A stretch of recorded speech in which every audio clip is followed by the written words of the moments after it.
تمريرة أمامية طويلة للمنتخب اليمني لكن مقطوعة، تعود من جديد، مقطوعة من جديد للمنتخب اليمني، يستعيدها عادل قاسم.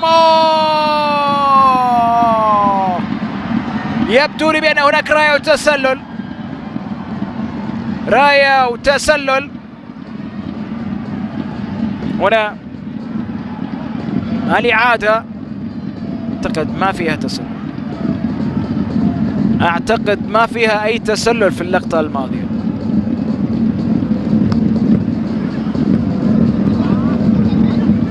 معوض يا عصام،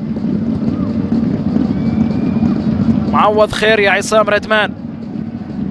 هدف بصراحة صحيح للمنتخب اليمني يلغى.